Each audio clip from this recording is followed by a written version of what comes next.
ఇక్కడ మనం పెట్టండి. షోల్డర్ జారకుండా ప్లస్ మనకు నెక్ నీట్గా ఉండాలి అంటే ఇదిగోండి 4.5 దగ్గర నేనైతే మార్క్ చేసుకున్నాను. ఇలా షోల్డర్ 4.5. ఇక్కడ 2 ఇంచెస్ తీసుకుందాము. ఇక్కడ కూడా 2 ఇంచెసే తీసుకుందామండి. నెక్ డీప్ వచ్చేసి ఎంత తీసుకుందాము మనం 9.5 ఉంటుంది. ఓకే, 8.5 కానీ 9.5 కానీ ఉంటుంది. సో 9.5 దగ్గర ఇలా తీసుకొని ఇక్కడ నుండి 2 ఇంచులే తీసుకుంటే మనకు షోల్డర్ జారదు. ఎందుకంటే సన్నగా ఉన్నారు కాబట్టి వీపంతా కనబడకుండా మనకు లోపలనే మంచిగా నీట్గా సన్నగా పొడుగ్గా ఇలా వస్తుందన్నమాట. ఓకే, ఇప్పుడు ఇక్కడ నుండి మనం 4.5 కచ్చక తీసేసి ఈ విధంగా మార్కు వేసుకుందాం. ఓకే, 4.5.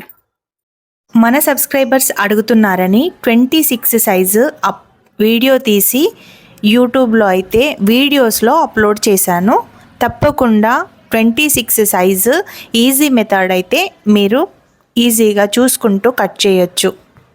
లింక్ కింద డిస్క్రిప్షన్లో ఇస్తాను. తప్పకుండా వీడియోని చూసి నచ్చితే లైక్ ఇవ్వండి, సపోర్ట్ అయితే చేయండి.